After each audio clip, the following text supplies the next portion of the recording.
The number one thing you need to do on the date is just listen to what the person's saying.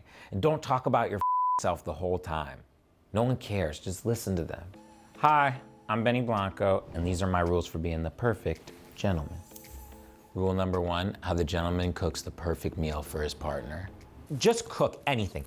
Even if you're terrible at cooking, they're gonna like it because you did it. I think ask your partner what they want to eat. Don't try to cook them what you want to eat. You ask them what they want to eat. If you don't know how to cook it, learn it. If you don't know how to learn it, get it from Postmates and then put it on a plate and pretend you cooked it. No, lying is bad. We never lie. You just make a shitty meal for her if you can't cook, okay? Rule number two, how a gentleman plans the perfect first date. Okay, whatever the date is, it has to be a full experience. You want the girl to leave and be like, oh my God, I'm calling all of my friends. This was the craziest thing. We were on the back of a tractor trailer, flying, and he had me spinning out it's gotta be something insane because you want to leave an experience and an impression, because I'm sure the person's gonna be going out on a bunch of first dates and you gotta secure your spot. I go all out for every date. We go all out for each other. One time she was like, oh, I want to take you on a date. And I was like, oh, that's so sweet. And she was like, okay. And then we drove somewhere and she had rented out a whole botanical gardens for me. And I was like, oh. But then she also likes something so simple. For Valentine's Day, I got her Taco Bell. I made her movie theater nachos. I found her favorite pickles from Texas and I deep fried them for her. And then just all her candies and hot Cheetos. It doesn't mean spending your entire bank account. It means just being attentive, listening to the person, listen to the things they like. Rule number three, how a gentleman practices self-care. Don't stink. Wash your balls. Do all the stuff.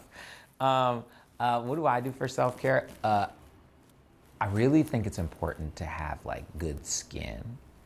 You wanna really as someone who used to have terrible skin, I do a thing where I also don't believe in always shampooing your hair or conditioning your hair.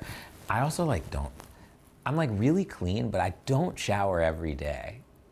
But some people I know shower 2-3 times a day. But I feel the oils on your skin don't have time to rejuvenate and get juicy. I want there to be an aroma as I'm walking by. I want it to smell a little bit man, a little bit feminine, a little I definitely lean, I think, a little more feminine than in every sense. Rule number four, how a gentleman approaches fashion. Okay, if you're wearing whatever the most expensive thing that just came out, you're not fashionable. You're just a person who happens to spend their money. To me, it's all about high-low. I might wear a really nice vintage Prada jacket with a thing I found at Melrose Trading Post for $10. And I think the best thing is mixing it and being yourself. If you're yourself in your clothes, you're gonna feel more confident. For me, I like to wear a lot of vintage clothing. Some people look good with really fresh clothing, but find your lane and rock it and be yourself. Don't try to be someone else. Everyone else is taken. Rule number five, how a gentleman throws a perfect dinner party. You want to invite people that don't necessarily all know each other. You want some people to commingle, some people to meet that shouldn't meet. I like to mix friend groups. I want someone who writes songs sitting next to an 80-year-old florist. I think age is nothing but a number. I want people of all ages at the dinner party. I want a 3-year-old sitting next to a scientist and just hear what they're talking about, because I know it's gonna be some crazy. I think when you're throwing a dinner party, you wanna think of a really broad menu that's something that everyone's gonna like. Usually I'll make a group thread and I'll be like, hey, what's everyone feeling? Let's do it. And we do themes and we'll cook and everyone will cook the theme. We'll do a little potluck, and you want the right weed, you want the right drinks. You never want those two to stop flowing. You want the right music. You need a playlist. You have to have a playlist. Rule number 6, how a gentleman treats his mother like a queen. Oh, my mom's my best friend. Are you kidding me? Every Sunday, we go to the farmer's market. I cook her lunch. We swim. We gossip about stuff I have no idea what she's talking about. She knows everything. She's like, sends me things. She's like, do you think it's true? And I'm like, I have no idea. I don't even know who these two people are we're talking about. My mom loves flowers. For Mother's Day, though, I get her the same thing every year. I get her a new orchid.